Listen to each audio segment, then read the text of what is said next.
Tiffy time! It's all fucked up. I don't know what's going on today. This the War Report coming live every Tuesday at 7 with Steve, Cat, Ryan, Amanda, and Eric. And the voice of NEW, Vince Berry. Hitting all the topics like a clothesline flurry. Turn up your speakers and hear them out. You can listen from your car, even on your couch. They too raw, who NXT? Handing out smackdowns, follow on IG. Plus, it's sponsored by Tag Me a Date. Go to YouTube and sub now for every update. It's all wrestling here. No safe space. Now listen in. Time to hear from some of the greats. It's Tiffy time!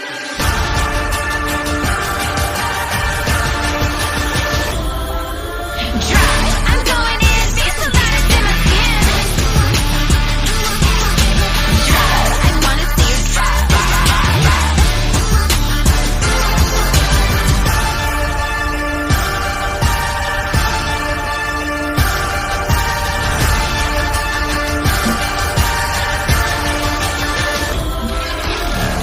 I wanna see you drive. Welcome everybody to another edition of the War Report After Dark. We got a lot to cover. We're getting close to SummerSlam. Some big developments on SmackDown. Some really big developments on Raw. So we'll cover it all. But welcome everybody to another edition. A little Tiffy time. I just want to point out, I did mention a few weeks ago that I did hear a rumor that there was the possibility that she was going to have her own custom briefcase. And I'm pretty confident we're going to see that this week after Bayley destroyed her briefcase. So it only makes sense. So I think that's happening. Not that that's the biggest deal in the world, but I just think it's hilarious. And I think she's great. So, Yo, how often do they make music videos in the WWE? I'm asking because I really don't know. well, like on the screen? Well, like they made a whole music video for her. Like, do they do that often? No, that's rare. No, that's I right. mean, not rare. They do it, but it's not like They only do video That's common. packages for like people that they think deserve. Like you're not getting a Ricochet video package. You know what I mean? Like Right. you're getting no knock on Ricochet, but they, you know what I mean? You're getting a Yeah. Tiffy time music video with was it a internal WWE song or was it a popular song that they got, like they licensed something? Because that's when you know they've hit the big time, is if they get like a licensed, you get like a big band to do a song, like Disturbed when they did that for Stone Cold Steve Austin. That was great when they did that for him. But yeah, this Tiffy, I mean, I guess we can start off with that since. Well, I think before we... Where do you want to go? Well, I think before we dive deep into Tiffy, we can start with Tiffy. But in true form, prior to coming live, we did have some comments from our good friend over at YouTube, David Rosca. Sami Zayn will keep his Intercontinental Championship at SummerSlam August 3rd against Braun Breaker, and LA Knight will beat the Logan Paul for the United States Champion. We will definitely get into that for sure. Oh, yeah. Solo Sikoa will be the new WWE Undisputed Champion against Cody Rhodes at SummerSlam. David, you're funny. No shot. Yeah, all right, that's not happening. Sorry, buddy. Nia Jax will be the new WWE Women's Champion against Bayley. I could see that. And Liv Morgan will keep her Women's Championship at SummerSlam. We'll get into that because I have a feeling I might be agreeing with you. No, I don't necessarily think Finn Balor. I think Dom? we'll get there, but I'm thinking. I think we're closer now than ever to get Dom in a fucking cage above the ring. I really thought that was actually going to happen. Match. What? The custody of Dom match. Oh my fucking god! It would be amazing. It's gonna be a three-way though. Logan Paul wants in on that action. Listen, we'll get back to Tiffy, but since we're on it, let's just go right into Dirty Dom, Liv, Rhea Ripley, because what just took place, having Rhea rip Dom down to the ring, and then Liv starts crying, Rhea licking Dominic, which was hot in some weird sort of way. But it was like the perfect opportunity to say we're going to put Dom on the line for this match. They didn't do it. There's still time. But I'm really starting to think that Dominic turns on Rhea and helps Liv retain the title. Especially after You're so mean to him. Yeah. After last night, I'm on the same page, brother. I think, yeah. Right? The chicken nuggies this week. No nuggies. No. Yeah, I did like that, they kind of took a direction with it. There was progress. He came out, he definitively said, definitively, air quotes, said that he was done with Liv. She ruined his life, all this stuff. And then he yelled at her in Spanish. And he was back with mommy. Great. But I mean, Steve, I know. The fact that they resolved, quote unquote, this whole situation on a Monday Night Raw and we're so close to SummerSlam leads me to think some funny stuff's going to happen at SummerSlam. Well, I believe the funny thing is that Liv is going to be the reason the Judgment Day splits up, because she's going to split them up. I feel in a way Finn Balor would be involved in this because he feels like the third wheel no matter what happens. Whether he has a belt or doesn't have a belt, he always feels like the go get me this guy. But you know what, though? There is something to Finn Balor, though, too, because he's the one that swiped the room key.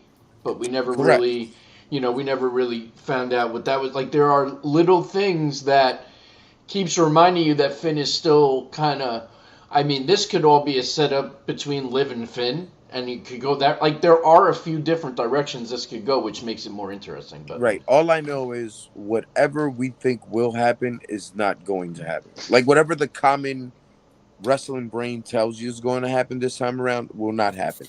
Right. There's something fishy. And Finn Balor teaming up with her, because at this point, her reaction was like she is going to go rogue. She's going to go psycho after by the way, that promo he cut on her going Spanglish, it was absolutely amazing. It was great. It's some of the best work this year so far. Can I just tell you, too, not to step on you, but I got to say, Dominic's work in this role has been superb. Like, he's just playing it perfectly. You got to remember how young he is in the business, and he's doing it like a pro. I mean, and yes, he was raised in the business, but it's just he impresses me week in and week out. And for the first time in a long time, something I never thought I would ever hear again,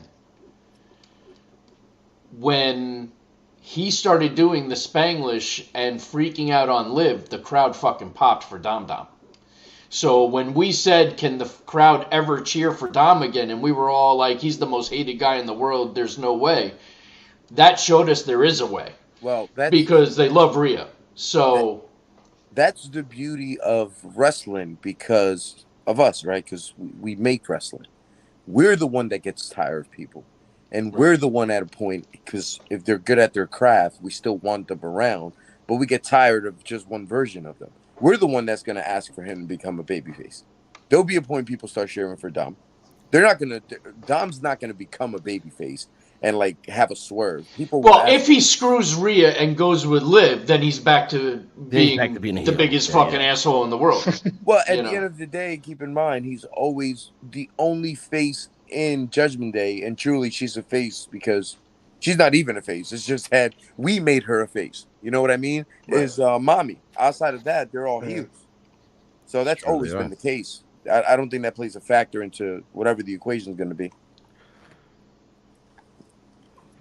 Yeah, I wonder if they just keep him, he's such a good heel that they give this little tease that maybe he's going to go face, and then, at SummerSlam, it's the big turn. I still say you put his ass in a cage above the ring.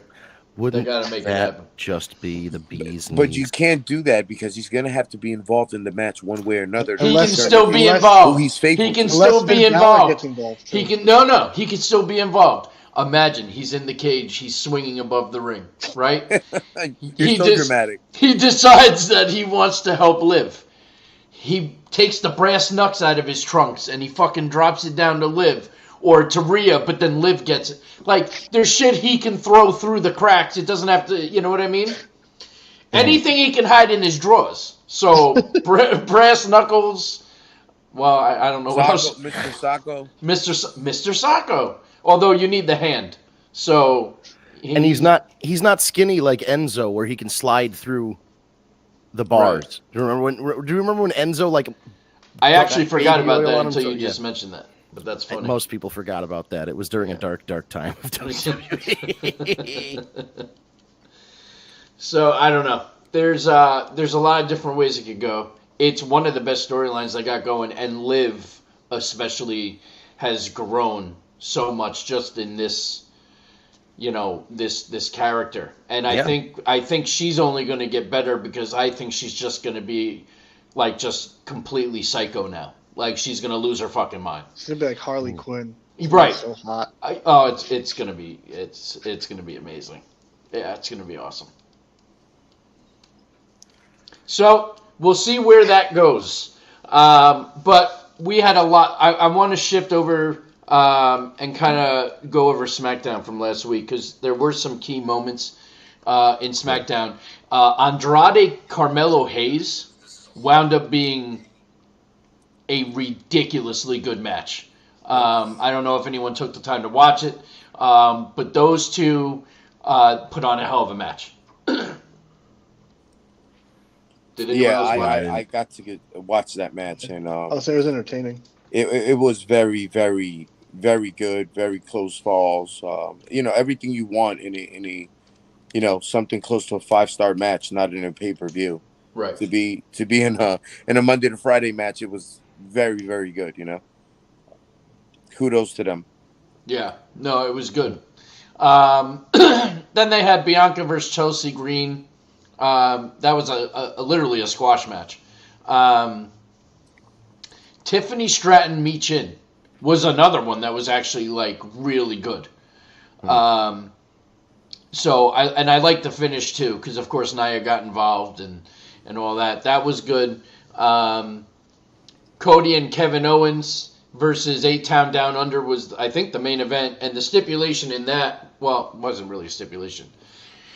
But the new bloodline, your current tribal chief, made it clear that anyone that agrees to tag with Cody Rhodes is going to get destroyed by the bloodline. And, well, that's kind of exactly what happened. Because Kevin Owens came out like he didn't give a fuck, did the match. Great match, by the way. And then the bloodline came down and did what they do. And once again, Jacob Fatu was just the way he was doing the hip thrusts, one after the other, and screaming at him, "This is what you get for messing with my family," and fucking amazing. I love everything about it right now. They took way too long to bring him in. Well, Screw the legal issues. The guy's crazy. I know, but when you're public and you're PG and you're trying, Right. it's a little different because Wait till now you see what he can do on Netflix. Aw. Rated R, baby. Well, and not only that, but if you pay, I'm assuming if you pay the few extra dollars, you won't have commercials, and it's even last night you're watching Raw and a lot of the beginning of the Wyatt 6 segment, you couldn't hear anything because the crowd started chanting, "You fucked up." So they had to bleep out the whole thing.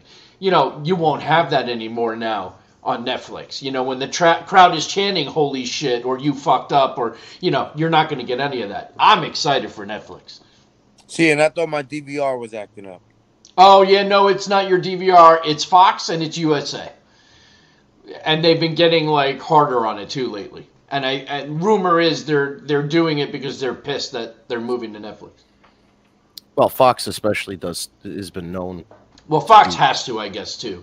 But Fox itself messes if there's a TV show that's going off the air or something that's switching networks. Fox has been known to mess with the counter program or do stuff like this, little passive aggressive stuff. It's definitely. I'm not surprised. I wasn't surprised when I heard that Fox was doing this shit. Wow, so fucking childish. The other thing I wanted to touch on with SmackDown was Logan Paul LA Knight promo, and I gotta tell you, Logan Paul again, his promo knocked it out of the park. I mean, there was nothing to shit on about that promo. It was real, it was passionate, it was believable, it was flawless. LA Knight also did a great job. The back and forth was great. I'm excited for the match. I do think LA Knight goes over. I think it's time. He should. man. Yeah, he should go over. The other part of me is kind of pissed that after all this, he's settling for the U.S. title. I mean, but again, where do you put him? We had this conversation, I believe, like 5 months ago. We had this conversation when we knew he was losing to Roman Reigns for the world title. Right. Correct. The beginning of his demise. So, And we said this is exactly what we predicted. We're like, you got to strap this guy up, right? Or just don't have him lose to Roman Reigns, and then you're fine. But like he Said, was pull the trigger now. Put that rocket ship in his ass because the crowd is behind him. Pull the trigger. Right. They still are. Don't get me wrong. He still gets one of the biggest pops every night. Oh yeah, for sure. But he's no longer world title caliber. Now he's dropped to mid card U.S. title. I mean, listen, he'll be a great U.S. champion, and it'll be good to see him with the strap. But They're gonna have work to do well, yeah, to get him back up to main event level for sure. yeah, 100%. Well, maybe they do with him what they did with Gunther. Give him a long reign, build him up with a mid-card title, and when they take it away from him, they elevate him to world championship status. Hello? We can hope. I hope so. Yeah, because that it's and again it's I'll keep asking you the same question, Steve. Like I get it, he's championship material, but I mean again I do believe he should have been a champ over Damian Priest.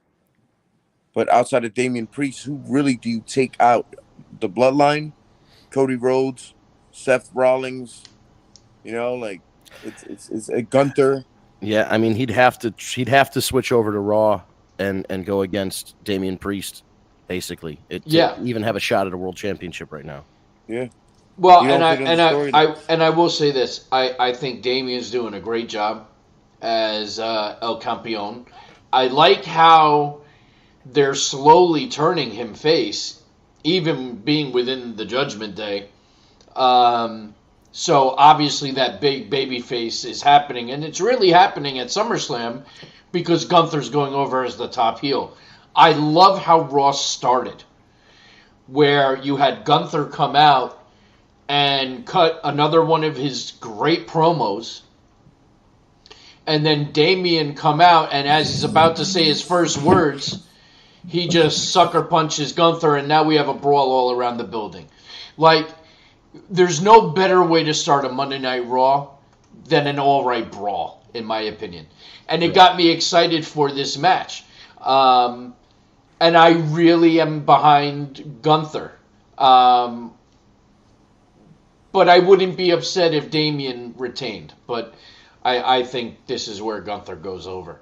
But it was a great first segment and a great way to open Raw. I agree. Yeah, I think the guy, you know, he's... I want Damian Priest to turn babyface. I think he would be a big... especially because they're not leaning on, but they're emphasizing now his Hispanic background. They're trying to get him like Pedro Morales was back in the day. And I know that's kind of an extreme because Pedro Morales was like the biggest Puerto Rican wrestling star of all time. But it's a similar thing where they want that group to have their champion and have their guy. Hulk Hogan was supposed to dye his hair red and be Irish, so he would be the champion of the Irish people. Like that was why they named him Hulk Hogan. But I like what they're doing with him. I just don't want him to be overshadowed by this Seth Drew Punk thing, which it kind of... We've talked about this a little bit since WrestleMania, of Damian being overshadowed by other storylines. It kind of went that way. Now it's swinging back the other way where he's getting more focus. I don't want the focus of Raw, and I understand it's a big story, but the focus of Raw should be you have a world champion and everybody wants to beat the world champion. the Punk Drew Seth now thing is interesting, but it shouldn't take priority over the world title. That's my only bugaboo with the whole thing. But I can tell you that based on what we saw on Raw, I don't think that's the case, unless you're talking about the placement of the match at SummerSlam. Well, I mean, the play, is with the segments. Was the who went later in the show? Was Damian Gunther opened. They opened. Okay, so that's that they opened the show now. with an all right brawl. Like Gunther Right. came out, cut this great promo. Damian came power walking out, grabbed the mic. He was about to say something, sucker punched him, and then they brawled throughout the building. So and then they were kicked out for the rest of the show. But that's how they opened. CM Punk, Drew McIntyre, the reveal of Seth Rollins being the referee was like middle of the show. It was middle. Okay, no, Yeah. all right, then So I think they did a good full job steam. with it, and Yeah. that got me even more excited because Rollins can't stand either one of them. So he should call it down the middle, but it does add something different. I'm very much excited for that match. it's going to be like that the match where Shawn, what was it, Diesel and Bret Hart with Shawn as the referee or something like that? I mean, it's very possible. But what I liked about Raw had a lot going on that kept me very interested throughout the whole show. Because you've got this whole deal with Punk and Drew, and you knew Punk was there. He's announcing that he's cleared. The match is now official. You got the whole thing with Damian and Gunther going on. Then you had a number one contender match for Sami Zayn with Ilya Dragunov versus Braun Breaker, which that match was unfucking believable until the finish. And I wanted to stop and talk about the finish for a minute and see what you guys thought, but I did not like the finish. So it was supposed to be like that. He didn't actually get hurt. That was the finish, but he's not hurt. I mean, that was the plan. I just can't figure out if I'm pissed at the ref or just the conclusion altogether. But the referee never even started counting when Ilya was on the outside. She pushes Braun all the way back to the corner, turns around, looks outside while Ilya is selling, and says he can't continue. Like, it just seemed weird the way it finished. They tried to say that Ilya's head hit the apron off the spear. They showed the replay. I didn't see it. So, I don't know. It was kind of a funky finish, and I don't know. I don't know if it was just me. But It just seems like they're setting up for later on, obviously, but not a great finish, especially for how that match was. right, because All the the match was so good. Let him hit the H-bomb, and then Right. figure something out. Yeah, I don't know. I thought it was a little wonky, but the match itself was great. Dave Abbey over at YouTube. Am I the only one that's bored with this Punk McIntyre Rollins storyline already? I can Yes. tell you personally, I'm not, but I also know that the conclusion is coming at SummerSlam. So, I kind of see the light at the end of the tunnel. Al, go I ahead. actually think there's no conclusion to this. It's just going to spring off to Punk versus Seth. Because for some reason, I think Punk is going to get in Seth's face, and Seth is going to distract him, and Drew's going to hit him with Well, something. but remember, Punk and Rollins have yet to be able to finish their feud because he got hurt. Exactly. So I think it's going to brew that up for WrestleMania. But are we bored with it? I'm not bored with it. No. I think No. we talked about this last week. I think they extended this separation, suspension, one guy's here, one guy's not, Punk interfering matches thing. Like, I think it was just too much by one. Like, the interfering in all of Drew's matches, this last one was the one that not everybody, but some people go, all right, we've seen this. And, the separation is supposed to build like anticipation, but it was just like they kept finding different ways to be like, well, you're suspended for a week. And this guy's like, well, you looked at him funny, so you're suspended for a week. And it's just like, for me, I think it was, and again, it's not that it's bad, but I see where Dave's coming from of, it's almost like what they're doing with the Bloodline and Cody, where every week is Cody getting power bombed through a table and the Bloodline standing strong. It's like the last couple weeks have been kind of samey with this Punk Drew thing. But as you said, Steve, the positive is we're heading towards, and again, I don't know if it's a conclusion because even Dave goes right here. Is it though? When you said, Steve, that we're heading towards a conclusion, I don't think we're headed towards a conclusion. I think we're headed towards one more match, at least one more match between Drew and Punk.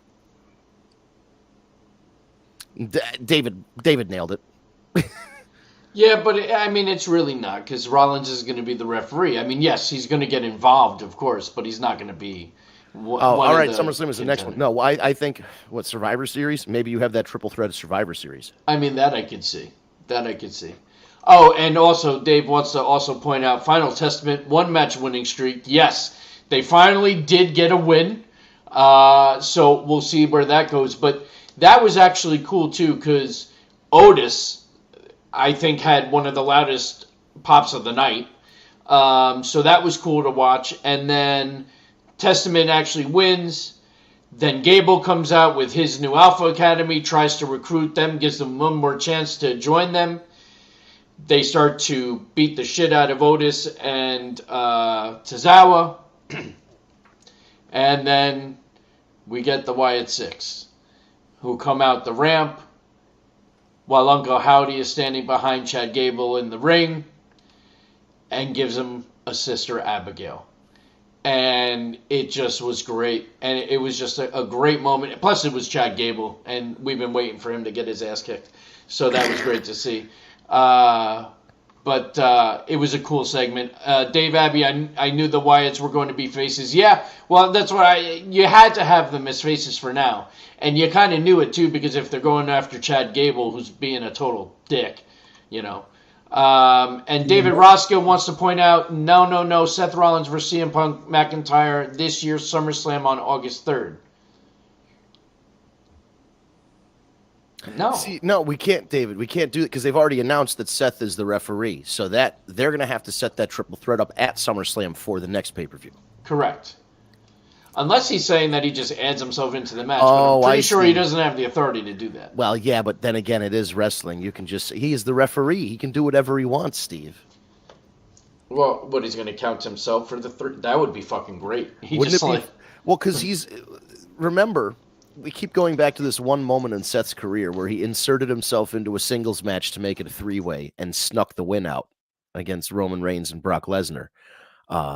Perhaps, and again, this is a very big stretch because I think we're just going straight up one-on-one with Seth as the special guest referee. But he could use wrestling shenanigans to say, I'm the referee. This is now a triple threat match. Maybe they bring out a second referee, once he declares that. I don't know. But, that's the only way that can really happen. It's possible, but I don't see it happening. It just seems like what they're doing is they're going to set up tension between Seth and then, who do you think? Whoever. He's going to basically what I'm saying is Seth is going to have to reluctantly count the pinfall for somebody after they cheated and he didn't see it, after somebody who, he doesn't want to win is actually going to win, something like that. And that sets up either the triple threat or, like Al said, the spin-off of like Seth and Punk. So they spin one way and Drew goes another. But for me, Drew's got to win. Whether it's this match or the end of the feud, whatever. Drew has to walk out of this feud as the winner, or we've wasted fucking Drew McIntyre. Like, what are we doing? Does he, though? Does he have to win? He needs a win. He won at WrestleMania for like 2.5 seconds. His whole last couple years post-pandemic has been, this is the guy that can't get the job done. And while people like him, I think another loss in a big feud like this fucking really hurts his credibility. Dave A. over at YouTube, the problem with all three of them is one person's going to lose without getting pinned and it won't end. Hence the magic of a triple threat. Exactly. Right. So it ends at Survivor Series. At this point, yeah.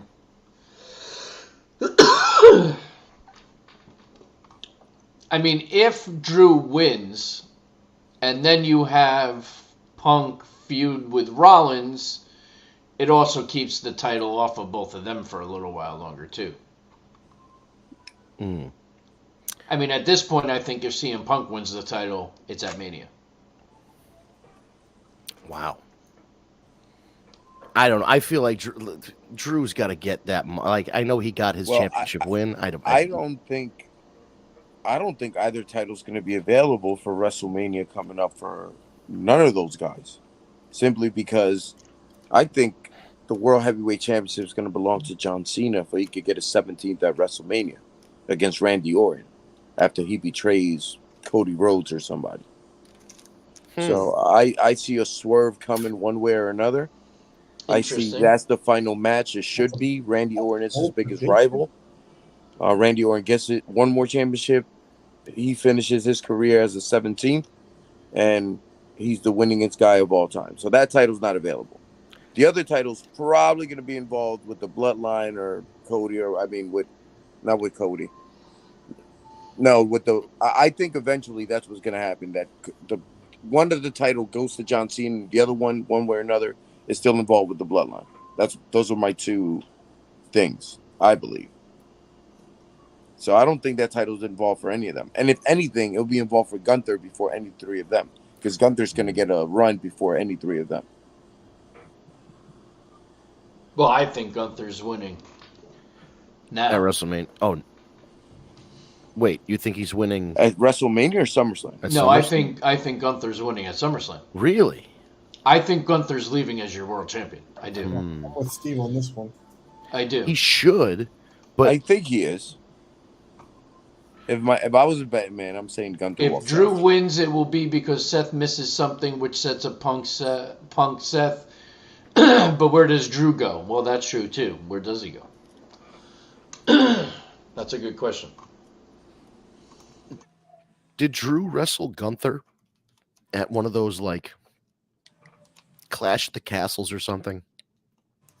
Have Drew and Gunther had like a pay-per-view match? Yeah, I think they did. I think they did.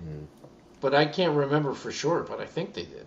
Because I was trying to think if that would be like a way to set up, like if Gunther is winning against Priest, then if you want to keep the idea of like Priest is a big guy, Gunther's a big guy, having, another big guy versus big guy matchup for your World Heavyweight Championship, throw Drew in the mix. But I don't know how you get Drew out of the CM Punk Seth Rollins vortex, unless it's like Dave says, where he wins, there's some kind of shenanigans, so the feud spins off with Seth and Punk, and then Drew just goes after the world title because he won. So the justification would be he won the match against Punk, despite whatever the finish is.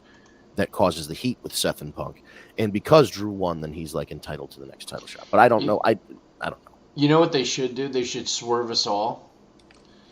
And you know who should win the Royal Rumble this year and have a match in your main event for the world title in WrestleMania? Dominic Mysterio. Say his name and he appears. I believe in Joe Hendry. I believe in Joe Hendry. Cause they love him in London and Paris and Tokyo, America, Scotland and Canada. I really think I gotta play it at least once every show. I believe in Joe Hendry. I believe in Joe Hendry.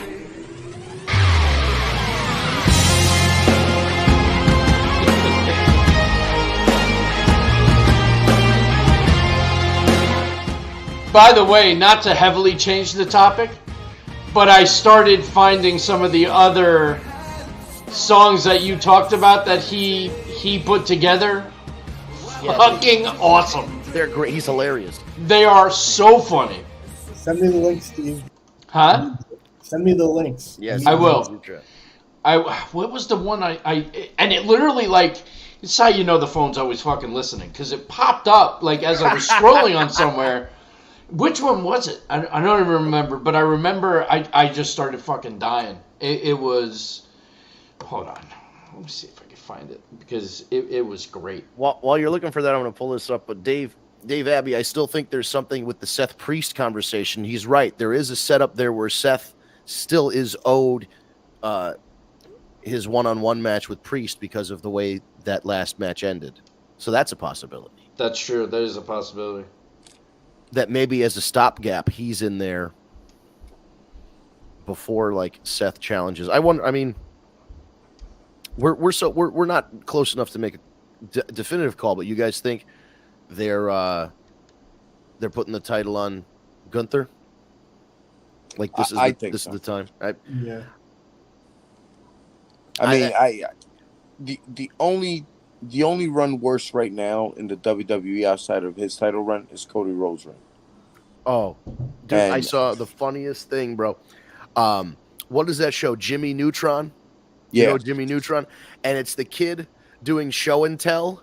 But instead of show and tell, they Photoshop a picture of Cody being powerbombed by the Bloodline.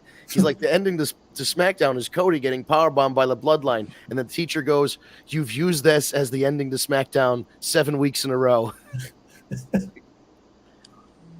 was like, okay, people are catching on. Like, I feel this was my concern. When they came out, they had this big match. Love your skin with Old Spice Super Hydration Body Wash with vitamin B3 and glorious notes of vanilla and shea. Did you know my... Not a sponsor. I mean this when I say this. See that person back there playing this music? You better not play that video.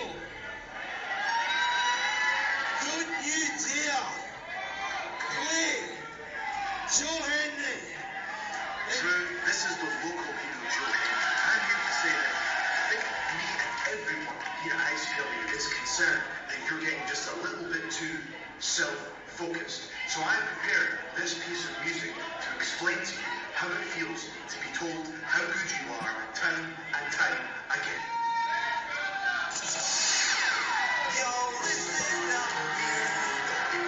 About a little guy that lives in a true world, and all day and all night, and everything he sees is just truth like him, inside and outside. True his house with a true little window and a true Corvette, and everything is true for him and himself and everybody proud, 'cause he ain't got nobody. Listen.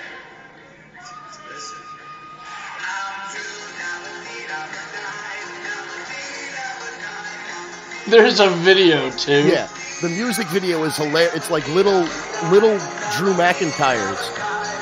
Oh my god. He like takes the old Eiffel 65 music video and then photoshops his head and Drew's head over it.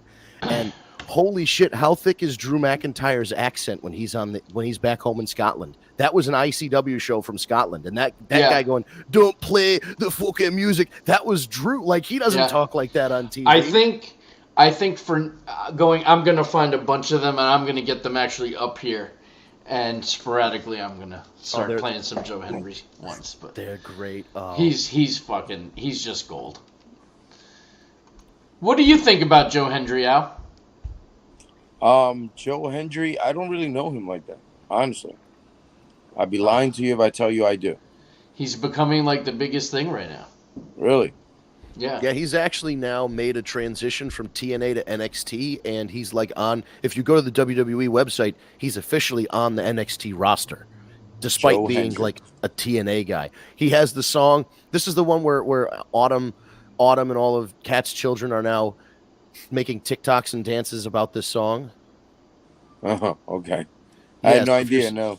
Yeah, so he's got, and the guy has gone like, he made that song about "I Believe in Joe Hendry." That's like his entrance music. He made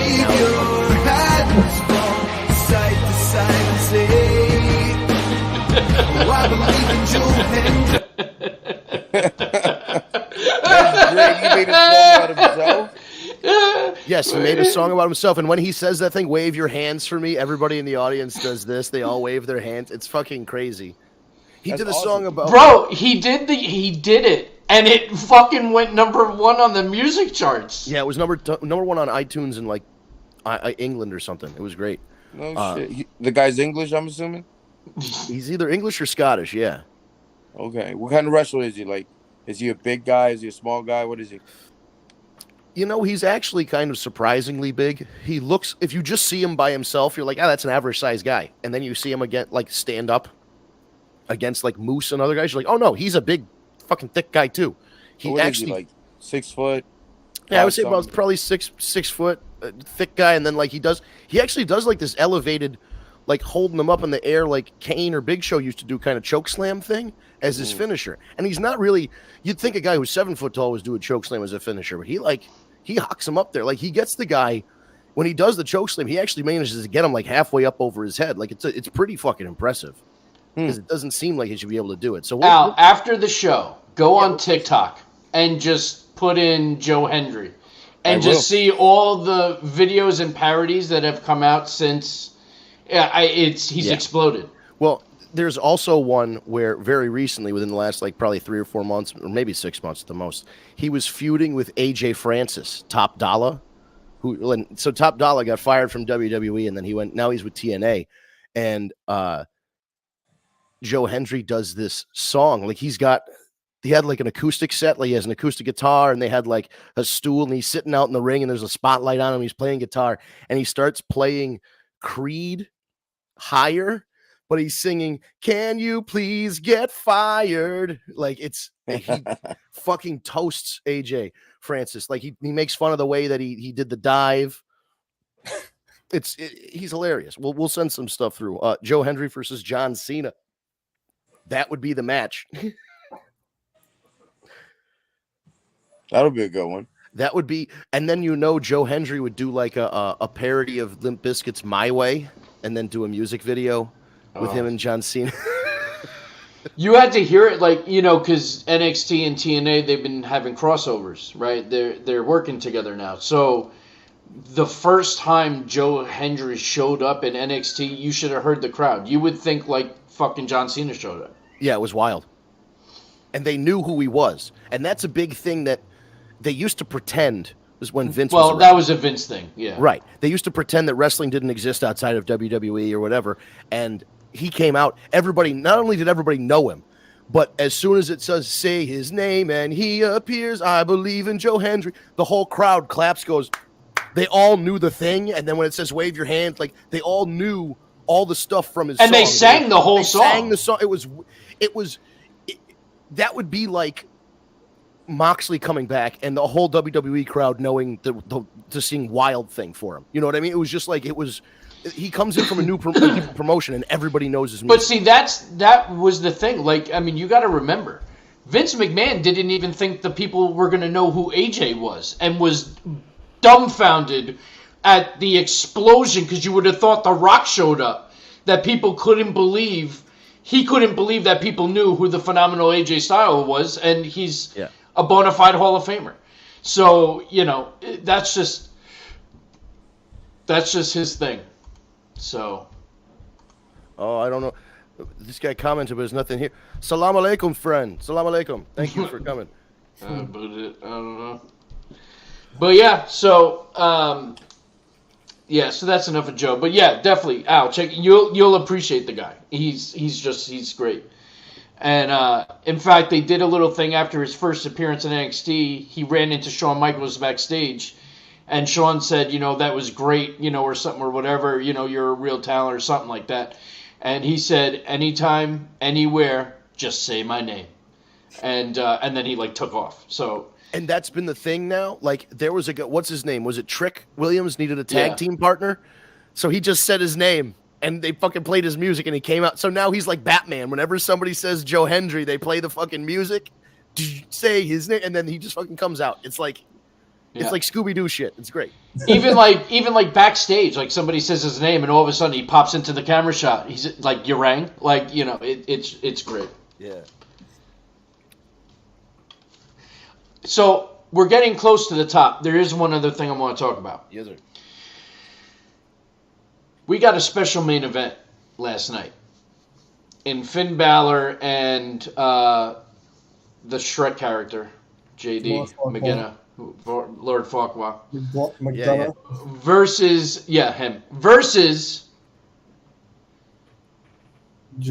Jey Uso and Sami Zayn. And my question is, was this a subliminal teaser that we get him back in the bloodline when Roman returns because I need my honorary Uso. And they looked good together. It was a great match, and they won, which means after SummerSlam, they can always go back to they get a title shot. Imagine if they win the tag titles. Now Roman's back. Now you got the tag champions in the bloodline. Honorary Uso as a face. Going to be great. But to me, when I saw them come out together, I was like, to me, this is Triple H just very subtly planting a seed. Yeah, and I got excited. But is this the end of main event Jey Uso then? He's back on as a tag? Well, no, they can still refer to him as main event. This is going to be a much different version of the bloodline now because it's going to be a face bloodline. You're going to have a face Paul Heyman, a face Roman Reigns, a true Roman is rock going to type baby face. If Roman establishes that he respects Jey, that was the whole thing. He never respected Jey as a singles wrestler as whatever. But if he comes back and he'll respect him now. Right, he respects him, and it was more like you're a tag team guy because I'm the main guy in this bloodline. Just go do your tag team thing. I think the attitude could be different here. And man, what do they do? It's so to me. I keep thinking in my head, I'm calling it Bloodline Hollywood against Bloodline Wolfpack. That's funny. Because Roman's one is Bloodline Hollywood for sure, and then there's new guys, the Bloodline Wolfpack. But do we integrate? I mean, I feel like you have to integrate Jimmy at one point. Where does? Well, I'm hearing Jimmy's coming back at any time. My guess is somehow he shows up either at SummerSlam or the Monday or Friday. He's going to show up with Roman Reigns at SummerSlam after the match. See, that's what I think. When Roman officially returns, he comes back with Paul and Jimmy, and then recruits Jey and Sammy back, and maybe brings in a new member. Maybe somebody deflects from Solo side. Maybe Jacob. I see. That's what I was thinking. I think Jacob is going to stand out from this so much that he's going to have to be a babyface at one point. Oh, he's so fucking over. He's so exciting to watch. David Rosca, no. Solo Sikoa will be the new undisputed champion at SummerSlam. It's not happening, dude.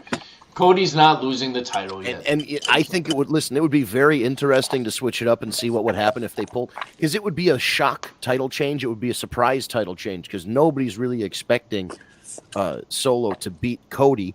Frankly, I think they're people expecting Cody to go wire to wire or bell to bell and do it from this past WrestleMania all the way to WrestleMania 41. Oh dear God, no. I don't know. I feel like he's got to lose it because, like Al says, I feel like that title should be part of the bloodline match, whether it's The Rock versus Roman for the title or whether it's Solo versus. But that's where we disagree. It doesn't. Head of the table is bigger than the title. We don't need the title for Roman Rock. Well, I don't even think you get Roman Rock at this WrestleMania simply because I think Cody Rock is this WrestleMania. Oh, you think no Cody title Rock on the line? Oh, that's possible. I don't think Cody makes it to WrestleMania with the title. So we don't ever get Rock Roman.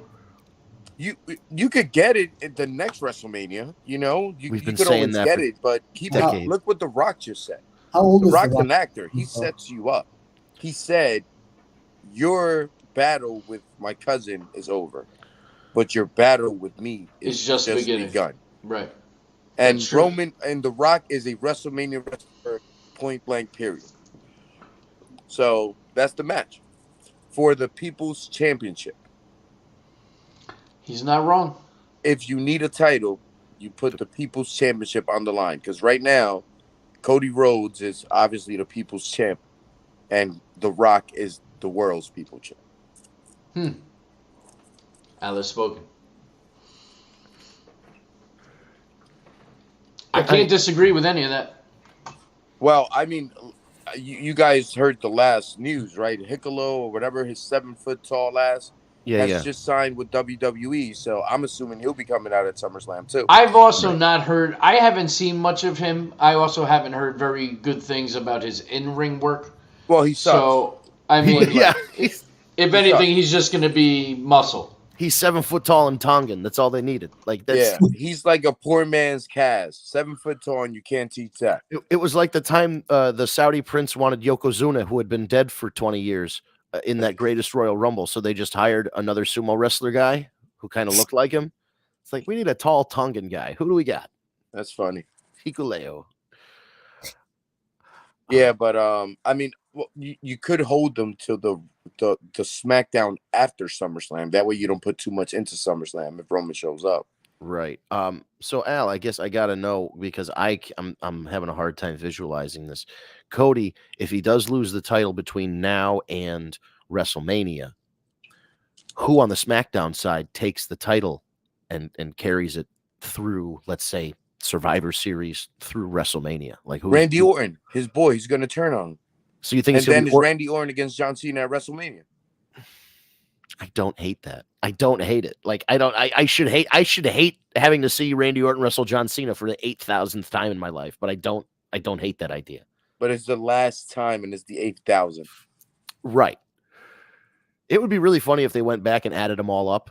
Like I need a by the numbers, how many matches they've wrestled against each other, how many minutes total they've wrestled. You know what though? The reality is, no matter how many times we've seen it, it's always a phenomenal match. You know what, Vince?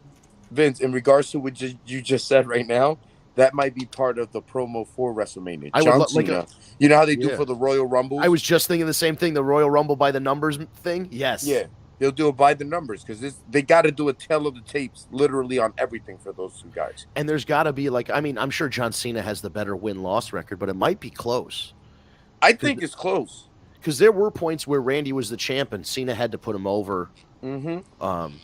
Especially during the point, like there were even points where Cena would like get injured and they had to put the title on Orton or whatever. And yeah, okay. So that would be, I guess we haven't seen the match in a few years. It's fresh again. That's fine. And you're like you said, it's the last time. I thought I saw Randy turning on Cody as well. Like that was always kind of my handle on the situation, was I have a feeling it's coming, but to actually take the title off Cody via Randy Orton is an interesting, well, it creates drama. It gives you a storyline to build up to WrestleMania. And then, because John Cena is only going to be there, maybe the last month to build for WrestleMania? He's not going to be there long. So you need a good story to carry you. And then at that point, you could always find something to do with Cody if you want to involve. I mean, he's out of the bloodline, but I'm sure there's something you could do with Cody. Wouldn't it be really funny if Cody wanted to be an honorary use? No, Sammy before Cody any day of the week. Oh, yeah. I'll start a hashtag. Sammy before Cody. It has to be Sammy. Oh, for sure. Has to be Sammy. Well, Sammy should come out last, and everybody will just go ape shit. And he has to be wearing his honorary shirt. Of course, that's the whole nostalgia of it. I'm excited. I mean, I wouldn't be mad if he comes out with a Uzi shirt. Oh, I'd be all right with that too. Right? Yeah. But him coming out as the honorary Uso, I mean, that does bring it full circle of like Roman kind of making amends with everybody, out of that whole group. And then the next SmackDown, they rip that honorary Uso shirt and officially make him an Uso. that would be full circle right there, man. That's true. Outside of Sami Zayn becoming a heavyweight champion, the only thing I've desired more for this wrestling career is becoming an actual Uso. I know. I want that so bad for him. That's just as big as a title for Sammy. Oh, and for us.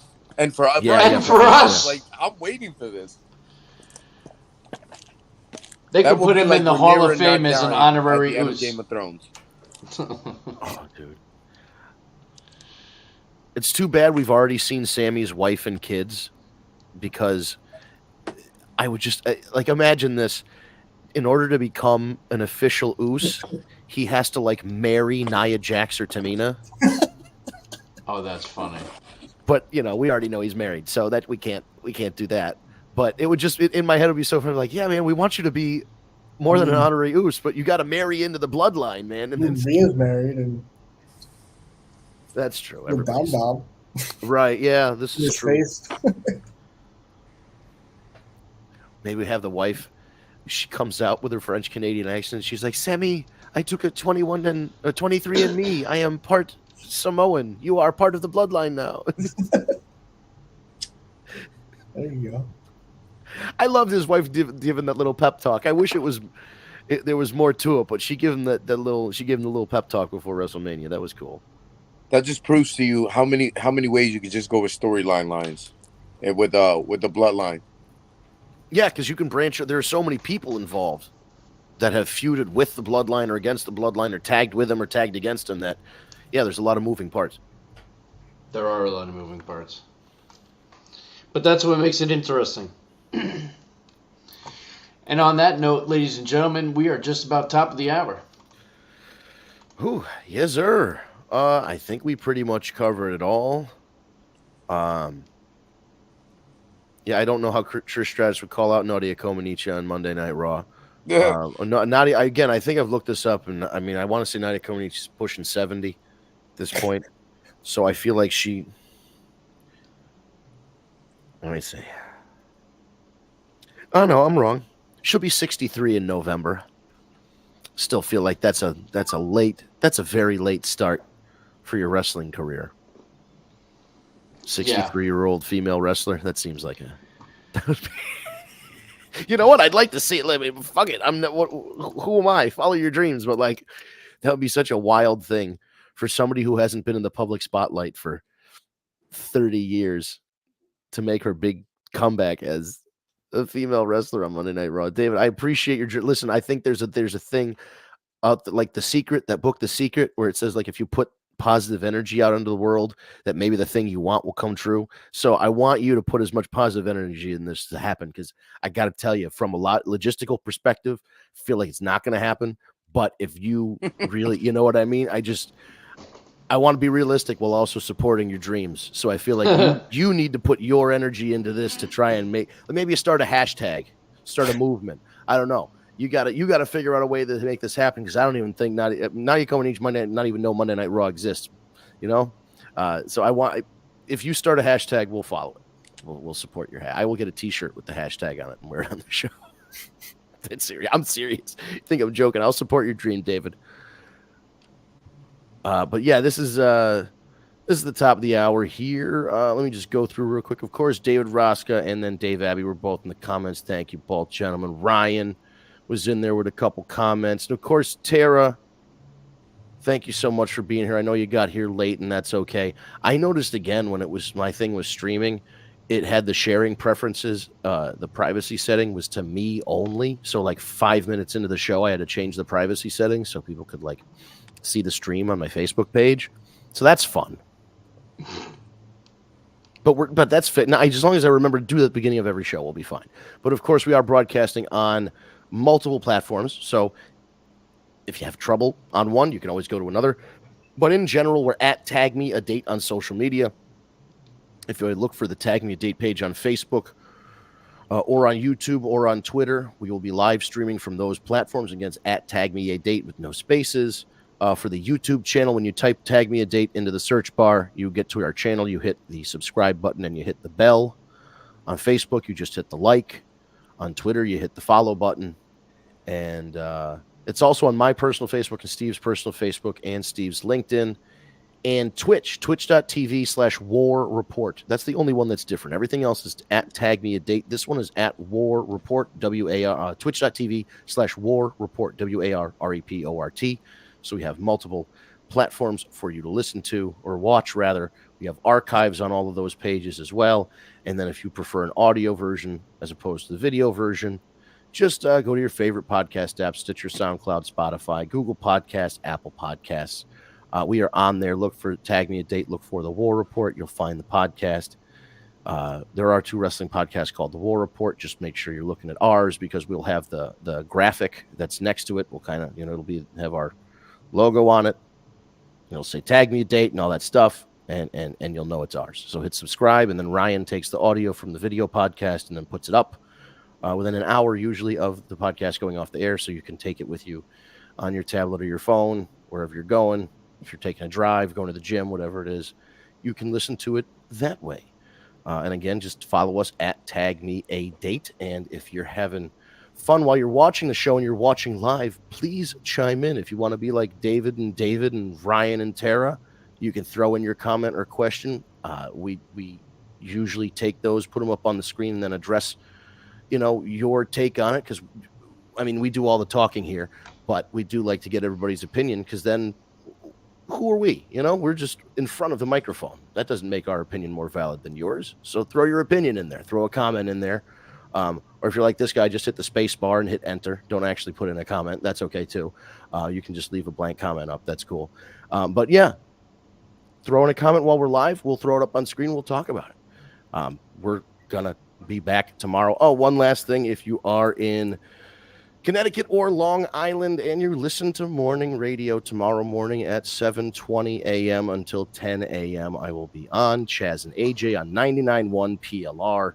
If you're in Connecticut or Long Island, you can tune your radio to 99.1 FM, or you can go to WPLR.com and listen to the live feed on the website. So I don't know what we're doing tomorrow. They kind of don't give me an itinerary. I just go in and sit down and just get surprised by what we talk about on the morning show. So I'll be there.